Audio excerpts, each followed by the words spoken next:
altcoins popping left or right. Yeah, GNS is pumping too. It's pumping right now. I mean, it was pumping a few days ago. I don't know if in total like 30% or 40%. Yeah, Um, exactly. It's it's insane. quite nice because after this Binance listing it was like down only, but now Yeah, we found the bottom, I think, and now it's time to go up.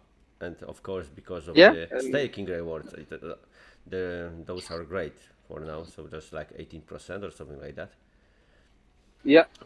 It's. I think the market still needs to catch up a bit on like the most recent update that we did, the tokenomics update.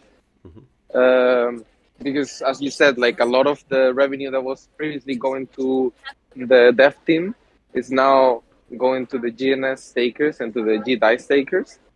And so the APRs are insane. And yeah, it's like around 20 for GDAI and also for GNS Yeah. because of the volatility. So if we start getting more and more volatility again and volume, then we should expect this amount of rewards to be somewhat constant, which is looking pretty good for the token price. Yeah, it's quite nice. But you said that before that, because like there was like lower volatility, and we had APR like 3, 4, 5%, something like that. Now we had 20. But is that Yeah. this big difference? It's mainly on the volatility side, or it's about this changing revenue stream? It doesn't go to dev team. So dev were making so much money, or it is more like volatility side. So it's definitely a mix of both. So we calculated it. Let's see, before we were doing calculations about the tokenomics upgrade and how it would impact the APRs. We saw that it would impact APRs with a 90% boost. Uh, but yeah, if the volume would have stayed like it was, it wouldn't have changed. It would have around doubled the APR. But we got that tokenomic upgrade plus the volume and volatility. So it not only doubled, it did a 5x, 6x. It's a mixture of both. All right, yeah, yeah, I think so too. But now it looks great, and I think that what you said, that market just need to catch up and see what's going on there. That this is juicy APR, and I think that now we doesn't have this narrative that makes GNS pump, and I think that we need just a little bit more money in the altcoins, some new narratives, and then we will see something better. I think even in the price of GNS. But going forward, I think that GNS need to catch up with liquidity in GDAI Vault. And Yeah. what do you think? How you can improve it? Because your main project that you compete with, GMX, they got like 100, 200, 500 million dollars in liquidity, and you've got just like 30, 40. So how you can do it to make it better? That's a really good question. Currently, our limitations are not in the Diebold TVL. It's because so let's go back a bit. The most important metric in our platform for it to keep growing, it's the usage of open interest. So how many people open trades and what size they open with. So there are two main factors that affect this open interest. One is, as you said, the TVL in the DAI vault, and another one is how liquid is the specific token that people are trading. And then you also have the trader P&L. So the fact that traders win in the short term, but they don't win in the long term, and there is some sort of safety when people do arbitrage. So if they see that there are a lot of people long and you would get paid too short, then you kind of balance both sides of the equation. And then if it pumps, you have more or less an equal amount of people that win money than they lose money, and vice versa if the price of whatever token dumps. So as of right now, we don't really have an issue with the amount of TVL in the DAI vault. Currently, there are days where we do manage and we handle more volume than GMX does, with 10 times less liquidity, because we are much more efficient than they are. The problem specifically with, although their GMX v2 design has some cool things, is that it fragments liquidity. Before you would just have GLP and you would just put money, be allocated to whatever tokens were in GLP, and you were providing liquidity to all trades, kind of like how it happens in gTrade. But right now, it's not like that anymore with GMX.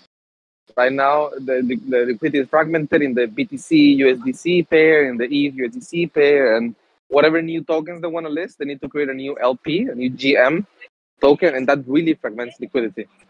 So for now, it's more about, I guess, neutralizing the P&L risk. So we don't have funding rates. We did have funding rates in the past. We don't have them anymore. We will introduce them again with a new mechanism, because people were not really taking advantage of the arbitrage and getting paid to short if there were a lot of people long. So we have changed the mechanism. We will be implementing a new funding rate mechanism, and with that we expect OIs to keep going up. And for the near future, there is no real limitation in the amount of TVL. It will, of course, be a problem at some point. It is true that with more OI, more volume, the APRs go up, so you're more incentivized to deposit into the GDAI vault. And at the same time, what we are pushing is to integrate with lending platforms and CDP protocols, where you can use GDAI as collateral to either mint a stablecoin or to borrow against it. So then it really gives you much more liquidity. So you have this asset that right now it's paying you 17%, and you can use it as collateral to borrow DAI, for example, and then you can do kind of like a looping, leverage looping strategy, where you can deposit GDAI, mint or borrow DAI, sorry. You can deposit it as GDAI and then deposit it as collateral, borrow more DAI, and you could have a leverage position. So we're working with some partners like Radiant and Miso Finance as lending platforms to open the possibility of having GDAI as collateral, which I think is very interesting. All right, that's good to know that you said that there is no liquidity limitation in the protocol. It depends on something else. And I want to ask you one thing, because some people say that better indicator to see how good is the per protocol is not volume, but open interest. What do you think about that? Because volume depends sometimes on leverage that people use. And what about open interest?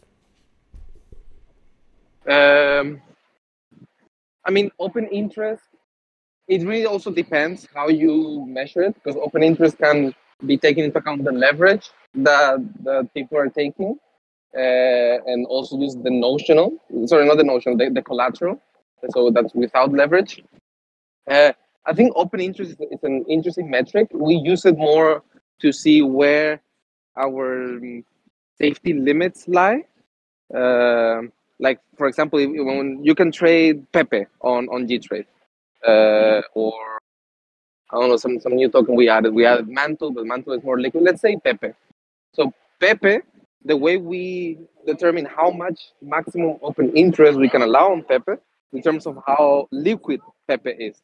So the harder it is to manipulate Pepe, the more maximum open interest we can allow on Pepe. And then the more liquid it becomes, we need to constantly be changing the parameters of max OI. That's why when you check forex, for example, the max OI on forex pairs, on the main forex pair, it's very high. And we are talking with some forex traders that have been using us for a long time to push it harder and have a bigger max OI. So OI is an interesting metric. I also think that, for example, revenue and revenue to token holders is a really interesting metric, because a lot of people like compare fees, but like, sure, you can have other platforms that generate more fees, but doesn't that mean that they're just charging traders more for the same trades? So something that's interesting is collateral volume, which is it's somewhat related to open interest, and the fees the revenue that the platform generates, and the revenue that it gives to token holders. If you go on DeFi Llama and you sort per platforms by like revenue or revenue to token holders, gains is the top one or top two. If you go to fees, then we already are at like top five. And then overall, anyway, we are at very high spots, like top 20 in terms of any app and any blockchain consistently. But that's I think more kind of inherent in per platforms. Like per platforms have shown during this bear market that they're one of the few, I guess, categories of protocols that can do really well when conditions are not that good. And we have actually shown growth during this bear market. So if you compare us to where we were a year and a half ago, we're doing much better than back then. Yeah, sure. I'm sorry. Sometimes I kind of like you ask me a question and then I develop it and I maybe like go to other topics. So just feel free to stop me. Sure. If I start saying some nonsense. No worries. It's all right for now. And I remember that some times ago you list a few assets. I think it was TradFi indexes or something like that. Can you tell us which asset was that and why? Wait, can you repeat the question about indices? Yes, so I remember that some time ago you listed a few assets from the GNS. Yeah, we delisted stocks. Yeah, why? Why was that? So, let's say we are in end of October. So probably around 7-8 months ago, when we started seeing much more growth and adoption of our platform, we started. We hired the services of like legal counseling, and we had several meetings. And after several of these meetings, we kind of agreed on the conclusion that having stocks, it's very risky, even though that on gTrade they're synthetic, and it's not even like a synthetic. I don't know if you guys remember Mirror on Luna, where they would mint like a tokenized version. Yeah. On gTrade, it's not like that. Like when you trade, the way it actually happens is you put some DAI in, you're betting on the price, you're not swapping anything, and then you get DAI back. So that was kind of our reasoning, but the legal counsel pretty much said, look, if the US government wants to go after you and they want to fuck you, they will figure out a way to do it. They will make up some reason and you can get into trouble. And based on that, we decided that the best course of action was to delist stocks, at least for now. Okay, that's reasonable. It's just better to put your focus in the building, not to like running away from the US government. And also, yeah, exactly. And also, it's bad for marketing side. Like if someone is chasing you, especially a bald guy from from US. No, definitely. Like, it's not worth it. It's not worth it at all. We're pushing on the forex side. We're pushing on the commodities. I don't know if it's public, but last time I came onto your Discord, I was leaving some alpha. So we're Yeah. going to be releasing some new commodity pairs. We're going to be listing oil, copper, palladium, some like more interesting commodities that also some of our traders have been asking for. So that's the next thing that we're gonna be listing very soon, probably next week or in 2 weeks. Nice one, nice one. I think that something like oil can be really, really good move. A lot of people is interested in it, so nice to hear that. I want to ask you when we will see GBTC and gETH Vault that you were talking about last time, and there is something like going on with that. Yeah. So it's something that we've been planning for a long time and that we've been discussing internally and also with the community for a long time. It has been harder than expected. So we are aiming for December, beginning of January to have what we call a dirty version of this upgrade, which will allow us to list 2 or 3 other collaterals. So on Arbitrum, we're looking at like gETH and gUSDC, which is what a lot of people have been asking for. GBTC could also be one of those, but we haven't seen that much demand for it. Probably once we also have like BTC pairs, so like ETH BTC and I don't know Cardano BTC and all these other assets against BTC could be much more interesting. And then we're also working with Polygon to launch on the zkEVM. With them, they want us to be one of their like main partners over there, and then we're gonna have some very interesting collaterals there as well, like SDAI and SFrax, which have some inherent yield. So then people can be getting their U.S. Treasury yield is like 5-6%, and then on top of that, they're gonna be making like trading fees, which we think can be a very explosive combination. So that's what we're looking at in the short term, like by December, January. Then we're gonna need another update, which we call kind of like the clean version, which will actually allow us to expand the types of collateral to, let's say, infinite. Like we could list infinite vaults. We're going with the dirty version because we need to start getting them out. These other collateral pairs, we've gotten a lot of requests for it, and we are a bit delayed on it because also other priorities came up. Like we are about to release partial, so people can partially add and partially withdraw from their positions. We added lookback, so limit orders can be triggered automatically, and like if you have a stop loss, it will get triggered if the price goes down, or if you have a take profit, it will get triggered if the price reaches it. We're also integrating Chainlink low latency oracles for Bitcoin and ETH, which is going to make trades even faster and cheaper. So yeah, a lot of stuff has gotten in the way since we last talked. I don't know when did we last talk? Was it March or I'm not or sure. April? Just give me a second. I will check. I think it was like something like that. Yeah, since March or April. We haven't forgotten about the collateral. It It's was just 10, a lot 10 of stuff months got in the ago. way. It was 10 months ago, so it 10 was months like, ago, yeah, January. yeah, something like that. Wow, okay.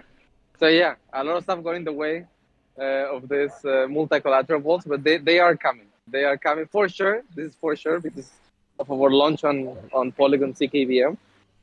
So we're looking at December, January for that. Okay, that's good.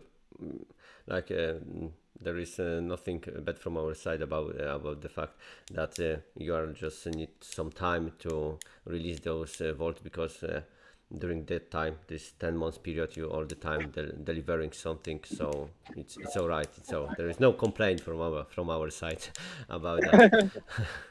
For sure. All right, so we've That's got good. that cover, but I think that there was also talk about something like that you will implement some kind of mechanism that there can be like you can list different pairs for the assets? Like you can at least like BTC to Dogecoin or something like that. Do you still have it on your roadmap, or this is something like? We have it in the roadmap, but again, that got kind of pushed down in terms of priorities.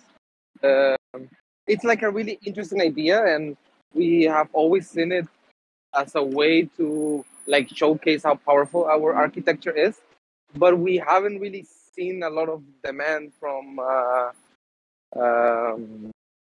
like our community or users for this type of pairs. Like it's something that seems cool, but the amount of effort that we need to put into it doesn't seem like it makes a lot of sense compared to all the other priorities that we really have in terms of utility, you know.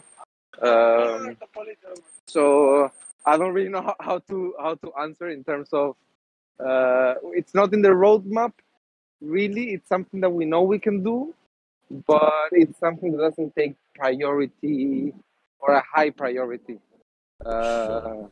as of now. Like currently we have a roadmap for the next 10 months already, and Sure, that changes all the time. We add stuff in the middle. it's totally understood, because I don't think that there is not much demand on this type of trading different pairs. I think now Yeah, you need to just be competitive in the area of traditional trading with other apps, and that's the highest priority. I think something like that. exactly. All right, so we got that cover. And the next question: do you think about expansion on new chains? Like, I don't know, maybe Base, because it's like quite good for marketing, and some blue chips are opening there. Is something there? Is something cooking about new chains? That's a really good question. We have been talking with the Optimism team and also regarding Base. Um, we haven't really agreed on anything yet, but I fully agree with you. I think Base it's going to become kind of like Binance chain was during the previous bull market. So it's kind of like this ecosystem for retail.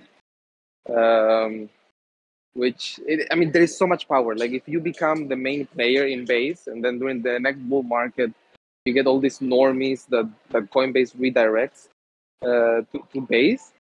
You will kill it as a platform. So we are definitely looking into that. Something that, as I said, it's coming pretty much for sure on January. It's the expansion to Polygon zkEVM. So we've been talking with Polygon. They're going to be doing a big push for zkEVM expansion, bringing a ton of big projects there, and they are really pushing for adoption of that chain. So we're going to be participating with them on Polygon zkEVM. We have that. We've I don't know checked Mental and we've checked other layer twos, but nothing for sure. Only Polygon zkEVM. Okay, okay, I got it. You are working with Polygon now, so I think it's gonna be easy to just work on the new zkEVM. So Yep. nice, because now there And is and the nothing going technology. on. Yeah, right now there's nothing going on. They're gonna start really pushing in terms of marketing at the beginning of next year, and the technology of Polygon like of zkEVM, just in general, makes trading. Uh, I mean, I can make up a number, but let's say like 10 times cheaper and 10 times faster than we currently have. So like, I don't know if you're aware, but like there are limitations in what minimum collateral you can use on gTrade, depending on how Yes. much leverage. So like if you use very low leverage, there is a certain minimum collateral, because if not, our whole architecture is not profitable to run. And with Polygon zkEVM, this like obstacle just disappears. So, and this cost is then this reduction in cost goes to the actual trader. So they will be able to trade with very little collateral, or if they wish to, also with little leverage, and at the same time it's gonna, like, the execution is gonna feel insane. I don't know if you have tried gTrade with the one-click trading expansion that we did. You know, this like proxy wallet that you can create, and you can give it kind of like the rights to trade for you. Yeah. So when you open and close trades on gTrade, there is no MetaMask pop-up. It feels like you're trading on a centralized exchange. You set up your trade, you click open, and it takes 2 seconds, and it opens. On zkEVM, it's going to be like, as soon as you click, it opens the trade. It's going to be insane. It's going to be even better than a centralized exchange. Which this also relates to another point of one of our big pushes is there's a lot of talks about how we are like competing with GMX and other dexes, but at the end of the day, if we were actually competing with these people, we're fighting over like 1,000 traders, and that makes no sense. And that's really not our focus. Our focus is competing against Binance and against like Femex and Gate.io and Bybit. We need to get traders from the centralized exchanges, because it makes no sense to fight between on-chain platforms for 1,000 traders when you can fight against centralized exchanges and get 10,000 traders, and that's just like 1% of their trader count. You know, you have much more growth that way. So we've put a lot of emphasis and work this year into really improving the UX and the execution. So when you use gTrade, it feels like you're using a centralized exchange. We now have on ramps and all of this. So it's very easy. If you don't really know how blockchain works, you come on gTrade, you put your credit card, you put your DAI balance on a wallet, and you're ready to trade. And it feels like a centralized exchange. That's what we're going for. Nice. That's really interesting, and this is really reasonable because, yeah, like you said, there is no point of competing because sometimes people just like some different UI or something like that, and they will use GMX instead of GNS. But you need to onboard those people from the Texas, yeah. That's and also really interesting stuff that you said about this zkEVM, that it's gonna be so much faster, so much smoother. I didn't know that. I think like our community also don't realize this. So yeah, nice man. All right, I need to ask about that. What about Arbitrum grants? What happened there? Why not? Why didn't you get it? And what now? What's the next step? Yeah, of course. I mean, what happened? I don't really know. I think, and I've already talked on the forum and with other like Arbitrum DAO members, and I feel that the process was very rushed. So like, so as like gTrade, we got added to some Telegram group chat with other Arbitrum members, and they told us, "Hey, look, here's a draft. We're gonna publish like an STAP proposal to start the STAP." So they told us, and after 5 days, they made the proposal, and we had again another 5 days. So in total, we had 10 days to prepare a proposal and publish it. And then delegators only had 1 week to review 100 proposals, which made no sense. In this 1 week is when you were supposed to get feedback, which we got. We didn't get any feedback from any big delegator. We only got a bunch of FUD from, I guess, other like maxis of other tokens. We only had one feedback from a delegator at Blockworks guys, and they gave us the feedback when we were already outside the time. Like we changed our proposal from draft into final, so we couldn't edit it anymore. And then they gave us feedback, so we couldn't change anything. And what happened was you had some big projects on Arbitrum that they got a lot of votes the first few days, and they already passed quorum and they were set. And people like projects like us, we didn't even reach quorum the first like 5 days of the 7 days. And what happened is we had to start like reaching out to delegators and talking with them.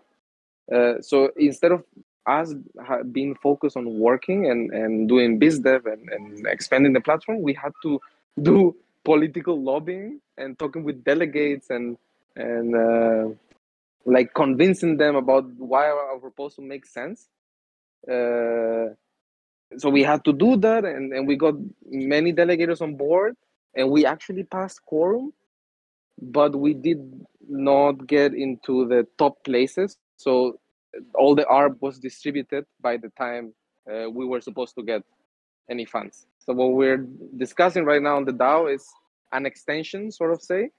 So all the projects that qualified, like us, and I think there are another 23 projects that they pass quorum and they pass the minimum requirement of votes for versus against, they will get the amount they asked for. And then after that, they will do a round two, but I think a round two really needs to get polished, like the whole process, because it was chaos. It was a hell of a week with 5 or 6 meetings every day and giving presentations all the time. It just didn't make sense. And another funny thing, I don't know if you guys caught up to that, but there was like on Monday an STAP pitch proposal period where projects could go and they could talk for 5 minutes about their projects, kind of like in public. And I went there, and when I started talking, the chat got like invaded by like random people, and they started sharing porn on the screen Oh while I was Jesus. talking, and they were like talking on top of me, and they had to like pause the whole stream and kick everyone out, and they had to add everyone again. It was insane. And it's funny, how everyone was able to present, but when I start talking, it's when they rush and they start like grading the talk and preventing me from talking and screen sharing porn. There was like a guy that even showed his camera. He was like jerking off in live in the Oh, while I was talking. I was laughing my ass off. But it's just funny how that happens when we talk, you know. Um, all right. So it looks like it was just really poorly organized. And was the fault of the Arbitrum but DAO, or anyway, I think for projects, who was deciding about those type of like of scheduling or everything? Was it DAO? Was something like from Arbitrum team? for the whole like STIP proposal. Yeah. So I mean, it's technically the DAO, but the DAO is just anyone. There were a few people that kind of spearheaded the efforts of creating the STAP proposal, and it was like 3 or 4 like protocols on Arbitrum, like this big protocols on Arbitrum. But it wasn't us. We got included into the conversation when everything was already done and kind of like finished. So we did not really have any say into how the whole process was designed and carried out at the end, which is something we want to change for the future. We are now every week participating on these DAO calls and giving our opinion about stuff. So this kind of stuff does not happen again. All right. But it All was right. really fun. Yeah, it was. You had our votes in those proposal. We got also our delegator, like we were Thank talking you. before. I Uh, I remember. yeah, Really sure. appreciate it. Can I ask you about a question about those delegating? You said that you got some Arbitrum delegating, or you just don't want to make it public. Just maybe it's keep it private more. I mean, we do have like a million ARB that we're looking to delegate to someone else because, as I said at the beginning, I don't think we should be spending time lobbying and like actively participating in every call that's going on. We would much prefer to trust someone that likes to do all this delegator work, um, and we trust that they kind of can represent our interest, uh, and we would be glad to delegate our 1 million voting power to these people so they can do it, and we can focus on actually building and improving our platform, which I think it's what we want, and I think it's what our community wants. They don't want us to be doing political lobbying. They want us to keep building the platform and pushing to get new traders and innovating. Yeah, sure, sure. So you just you required some guy who's gonna be really active in the community and gonna like vote and also take calls with the Arbitrum DAO. Am I right? It's like Yeah, exactly. is there many calls, many things going on like in the daily businesses? It's Eh, just there is like a daily how they call it, like DAO workshop call, and then from time to time they have, I think it's like once a month or twice a month, they have like an open group discussion. But then at the end of the day, anyone can schedule a call. Like, let's say we would like to have a call regarding some new effort that I think the DAO should do. Like, let's say we believe the DAO should really support all perpetual trading platforms more, and we kind of like design a proposal, and we can schedule a call and have anyone that wants to participate join the call, and then we can publish a proposal on Snapshot for voting, and then people can just vote on it, and if it passes, then um, there are people that control the DAO wallet. They would use the money in the way that was approved on the proposal. That's kind of how it works. It's not really controlled by anyone technically, but if there is like a minimum amount of votes that you need to get to pass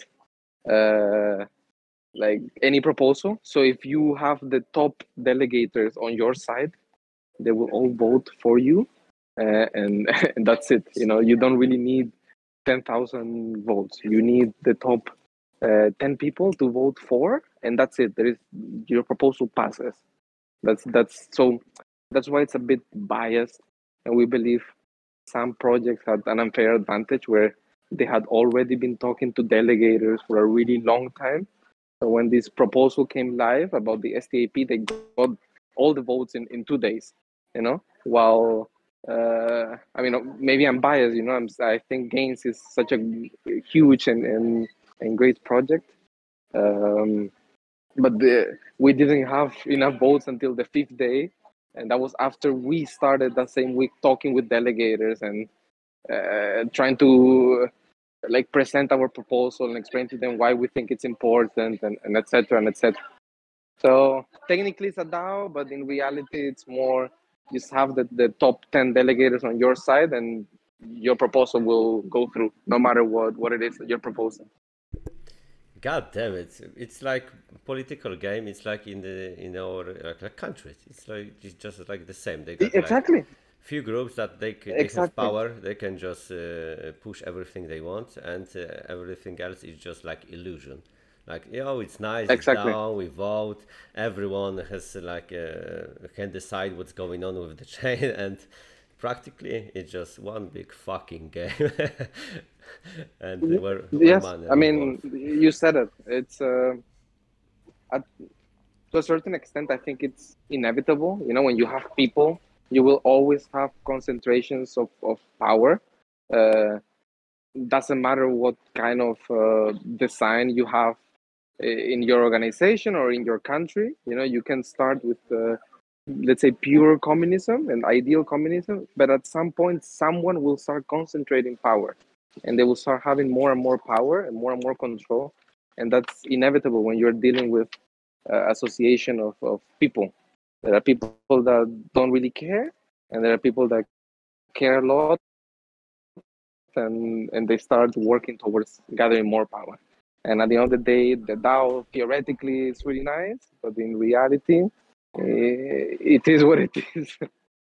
Yeah, it's just like democracy in our country. It's just like an illusion that you can do something, but just somewhere else is deciding about everything, and we get just this nice Yep. nice illusion. All right, so But Yeah. it's nice to know that it works like that. But we see in the projects that most of the time DAO is just created to avoid responsibility and just to do something, Yeah. some shit, and then like founder can say, all right, it's not our fault, DAO vote like that, but DAO is fucking corrupted. And you Yeah. know, okay, good to know, but it's really sad but true, like Metallica was It, was singing. it it's you're right. That's why, for example, with games, we don't really have like a DAO governance. We did start, so I'm spearheading the efforts of like a, I call it a proto DAO. So it's kind of like an experiment. I set up like a snapshot, and we open the ability for people on. You can come to our Discord, and if they have some idea of something they want to build on top of us, let's imagine you want to build. Um, like a protocol that people can go, and it's kind of like a casino. So they click like, oh, I'm feeling lucky, and it will open a random trade for them on gTrade. You know, it will say, oh, this random pair with this random leverage, certain amount of collateral that you agree to put, and it will randomly will go long or short. So it's completely gamble. And imagine you want to build this on top of gTrade. So you could make a proposal. You can post it on our Discord. We have kind of like a forum area where we can discuss this. And then if we see that majority of the community agree, we will take it to snapshot and people can vote on it. But we are very clear with the community that this is not really governance in a sense, because we're still thinking what's the best way to have true governance, not to have what you're describing, kind of like, yeah, DAO, but at the end of the day, it's just the team has a lot of tokens, so they decide through the DAO and then they can deflect responsibility. So for now, we are kind of like setting, I call it, yeah, proto DAO. So it's kind of like a way for the community to participate a bit more and to vote. But at the end of the day, it's still controlled by the team, and we control which proposals go to snapshot and which ones don't go to snapshot. Because currently the team decides what happens with the protocol and with the project. And now I'm trying to push the effort so community can participate a bit more, and they can have a bit more of a say, in the sense of maybe we approve of some proposal, some project to fund, and we take it to snapshot, and then we see a lot of people vote against it. Then that's a way for the community to really weigh on it and say, no, we do not want you to spend treasury money on this. So I think that's nice. You know, we're not lying to people and say, oh yes, this is governance. It's completely free, and then we do whatever we want. We still say, hey, we remain in control of what's going on and the protocol, but we want to really hear your thoughts and give you an opportunity to express if you think we should do something or we should not do something. Yeah, I think it seems fair because how can you give like power to the people who doesn't know, who doesn't have a fucking clue how protocol works and how you can decide about the future of Exactly. the protocol, like some random degens that they operate in mom's basement, mostly, Exactly. mostly like that. So yeah, it's Yeah, good yeah, that you don't go this full DAO way. Yeah, I like to hear that. yeah. So I got last question because I think we talk about everything. Today we got. I remember you're from Spain. Today we have El Clasico. So who do you think win? Oh, nice. Yeah, I think. I mean, I've always been a Barcelona fan, but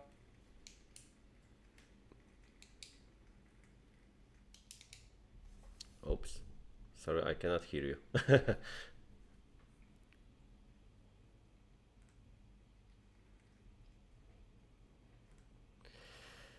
Please tell in the chat if you can hear him or it is just me that can't hear him.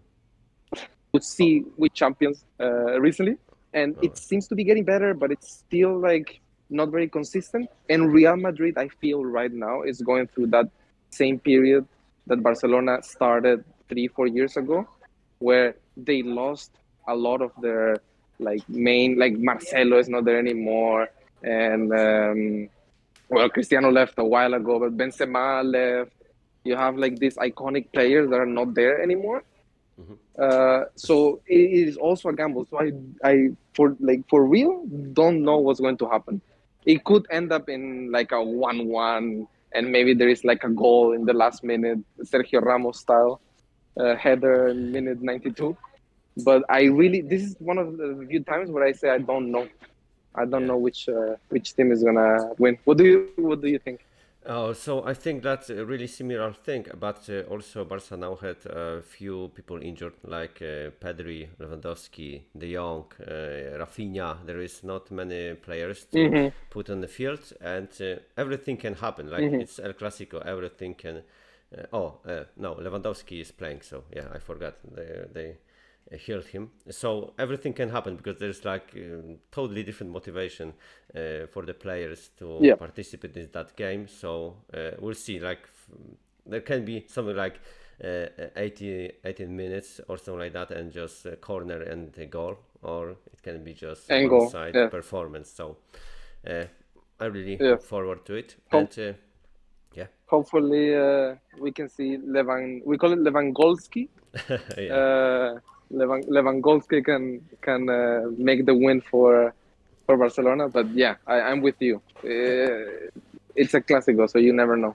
Yeah, yeah. Hopefully he will score, but he's not in the best shape lately. Best shape. Yeah. Yeah. Yeah. I know. So, is there anything you wanna add about GNS at the end that I haven't asked about? Is there something like that? Um, Let me see. I mean, I mentioned this kind of DAO strategy that we're doing, and I encourage anyone from your community if they would like to participate with us, and maybe they have an idea of some project that they think they can build on top of us, to make a proposal there, because we're very open to start having people leveraging our architecture. And apart from that, not really. We had the tokenomics upgrade. We're gonna be having partial soon, the multi-collateral, Polygon zkEVM expansion. That's pretty much it. I think at this point we have earned the trust of the people that follow us. So Yeah. I could understand maybe even a year ago you say, oh, okay, gains, microcap, shitcoin. I don't know these people. They're all anon. But I think at this point we have proven that we're here for the long term. We're builders. We are not rushing stuff, and we have not been exploited in these 2 years and a half that we've been on either Polygon or Arbitrum, which I think is also proof of how serious we are. And I hope I don't jinx it and we get exploited, because even Convex can get exploited with the Viper issue or balancer, their booster pool. So anything can happen, obviously. Exploits can happen even on the most resilient protocols. But we are always very, very careful. We double check everything, do our own tests. We go through several audits, and we have bug bounties. So nothing takes it more seriously than us. We in the past 4 months we expanded the dev team 100%. So we had 5 devs. Now we have 10 devs. So we can really boost our productivity and the new releases that we're going to be getting out. So that's it. I would just encourage people to keep up with us and to reach out to us if they would like to collaborate with us, or they want to keep updated. Sure. That's it. Sure, nice. And I want to add one thing that for me, like a big test for you was when USDC had this shitstorm, and as we Oh know, yeah. GDAI is covered collateral in the USDC, and you survived it, and everything was fine. Nothing happened to the protocol, and I think it was like a really good thing that happened to you, that you had this type of test before the next Yes, bull run. Yeah. that's a really good point, because our price feeds are based on USD. So the protocol itself could not be affected by this. The only issue would be if you had DAI and your DAI fell in value while you were trading, then maybe you make a win on the trade, but you lose money because the DAI that you get paid with is below $1. But the protocol itself could never be affected by this. So yeah, can you hear me? Yeah, and also I think that Maker is doing good thing with this, real world asset stuff, and putting bonds in their protocol. So it's also better for DAI. If it's better for DAI, it's better for you guys as well. Sure. Yes, Yeah. Okay. So yes, that's it from definitely. me. I have question about if you wanna keep this conversation just for the Discord, and maybe you would like to put it also on YouTube to have broader audience. How do you see that? Yeah, Okay. of Okay. course. Yeah, definitely.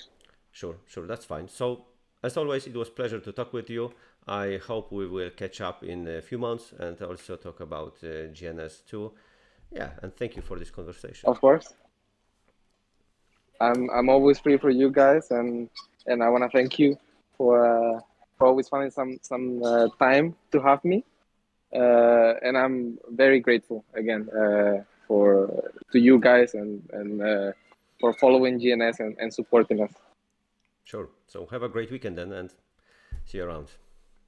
You too, and enjoy a Clásico. Thanks. Hey. Bye, guys. Bye bye.